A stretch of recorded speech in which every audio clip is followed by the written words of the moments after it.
শুরু করছি আজকের গল্প লীলা মজুমদারের লেখা কাঠপুতলি। ছোটবেলায় মাঝে মাঝে পুরী যেতাম, সমুদ্রের ধারে থাকতাম।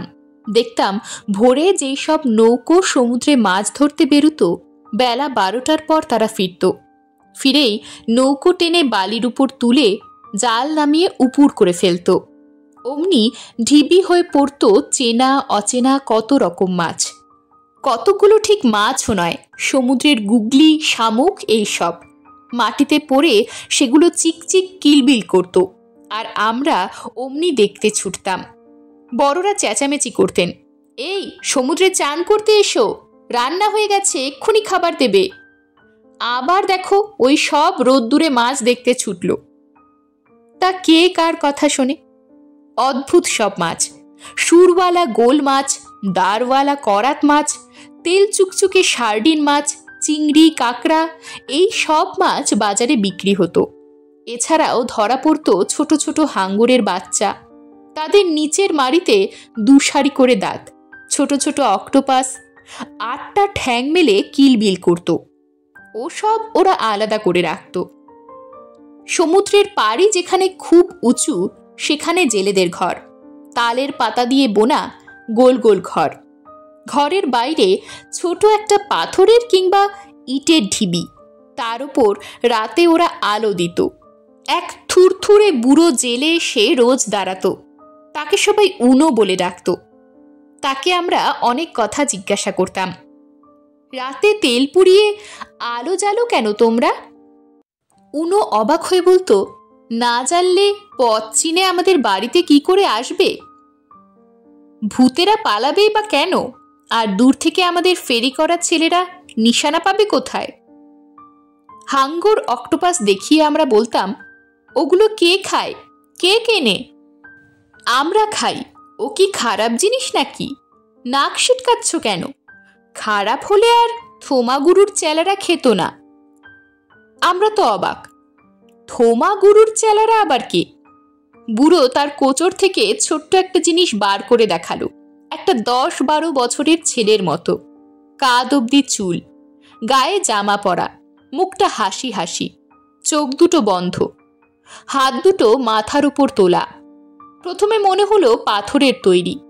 বুড়ো বলল, ভালো করে দেখো। তখন দেখলাম কাঠের তৈরি, কাঠের আঁশ দেখা যাচ্ছে, কিন্তু পাথরের মতো শক্ত। উনো বলল, ওনার নাম খ্রিস্ট। আমরা বললাম, খ্রিস্ট আবার কি? কেষ্ট বলো। উনো রেগে বলল, আমাদের দেবতারা আলাদা, ও কেষ্ট নয়। আমরা বললাম, তাহলে নিশ্চয় যীশু খ্রিস্ট। উনো পুতলিটাকে আবার ট্যাকে গুজে বলল, আমি আমার হাঙ্গর মাছ নিয়ে চললাম, তোমাদের কিছু বলবো না। আমরা ওকে ধরে পড়লাম, না না উনো, বলতেই হবে। ওকে কোথায় পেলে? বললে তোমাকে ষাঁড় দেব। এখন তোমাদের ভাত খাবার সময় হয়েছে না? ওই দেখো, মাঝি তোমাদের ধরে নিয়ে যেতে লোক পাঠিয়েছে। ঠিক হয়েছে, বাঙালিদের এসব কথা বলতে হয় না। ষাঁড় কবে দেবে? আজকেই দেব, সন্ধেবেলায় তোমাদের বাড়িতে যাব। সন্ধেবেলায় ষাঁড় হাতে নিয়ে উনো বলল, আমার বাবা এখানকার লোক ছিল না, মাদ্রাজের কাছে জেলেদের গা আছে, সেখানে থাকতো, তবে সেখানকার লোকও ছিল না ওরা। ওর বাবার বাবা সাগরের ওপার থেকে এসেছিল। বাবার মা ছিল না, সৎ মা, পেট ভরে খেতে দিত না। বলতো, জেলেরা জাল উপুর করলে 2-1টা মাছ ছিটকে পড়ে, তাই নিয়ে আসবি, তাহলে খেতে পাবি। রোজ তাই আনতো বাবা। জেলেরা রাগ করত, দূর থেকে বাবাকে দেখলেই তেড়ে আসতো। বাবা দূরে দূরে মাছ খুঁজতে যেত। একদিন দেখে একটা অচেনা ছেলে ছোট জাল নিয়ে নৌকো থেকে একলা নামলো। বালির ওপর জাল উল্টোতেই মাছগুলো পড়ল। সে কি মাছ! এমন আশ্চর্য মাছ বাবা জন্মে দেখেনি। কি তাদের রং, কি তাদের চেহারা! দেখে মনে হলো সমুদ্রের তলাকার বাগান খালি করে ফুল তুলে এনেছে। তার মধ্যে একটিও চেনা মাছ ছিল না। একটা কালো পানা আস্ত ঝিনুক বাবার পায়ের কাছে পড়তেই বাবা সেটি পা দিয়ে চাপা দিয়ে রাখল। জেলে দেখতে পেল না, ওই ঝিনুকে মুক্ত থাকে। জেলে বোধহয় ডুবুরি।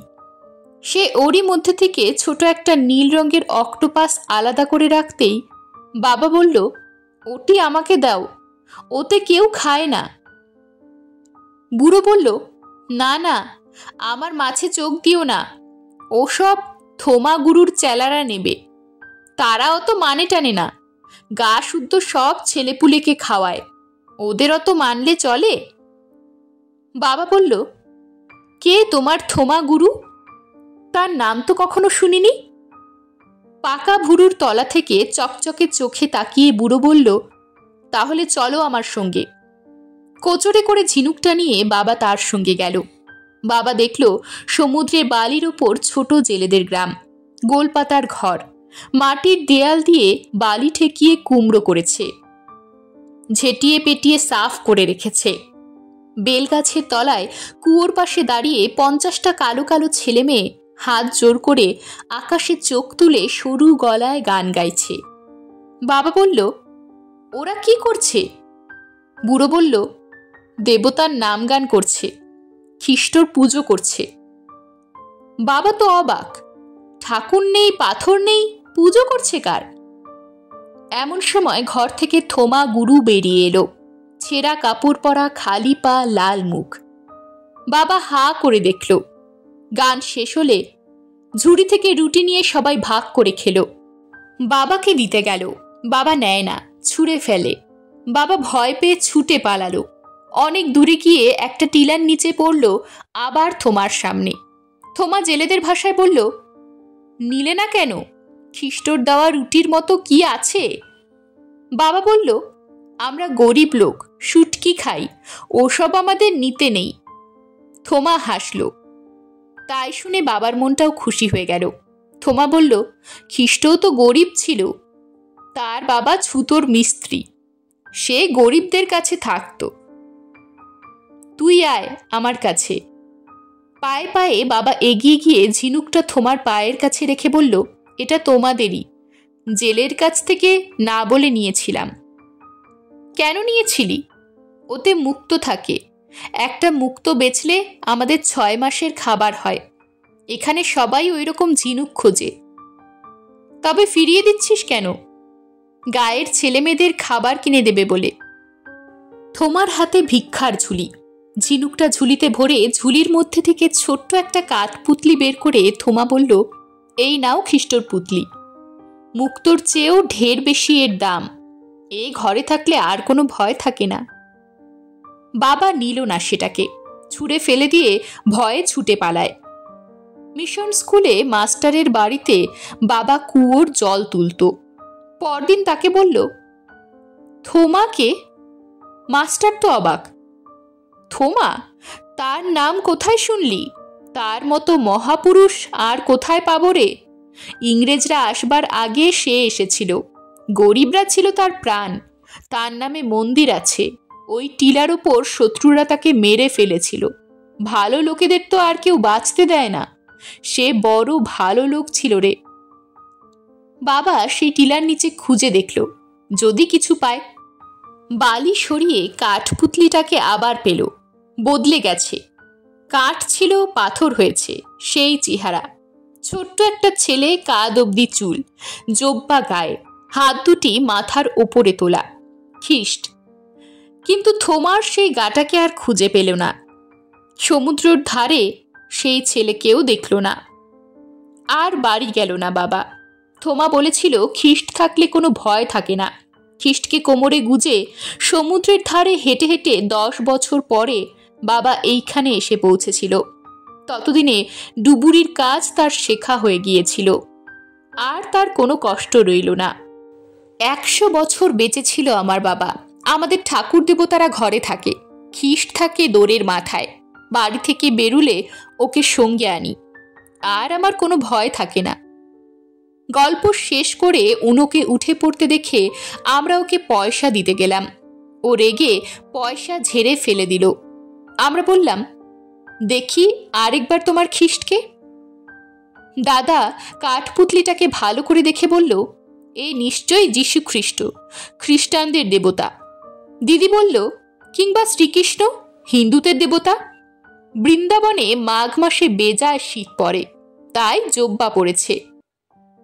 উনো আমাদের হাত থেকে কাঠপুতলিটাকে ছিনিয়ে নিয়ে বলল, ওকে আমি চিনি না। ও খ্রিস্টানদের যিশুও নয়, হিন্দুদের কেষ্টও নয়। ও হলো গিয়ে পৃথিবীর সব গরিব দুঃখীদের খ্রিস্ট। তোমরা ওকে কি করে জানবে? এই বলে উনো হন হন করে চলে গেল। এরকমই আরও সব গল্প পেতে চ্যানেলটিকে সাবস্ক্রাইব করে দেবেন। আর গল্পটি যদি ভালো লেগে থাকে তাহলে লাইক, শেয়ার আর কমেন্ট করে দেবেন।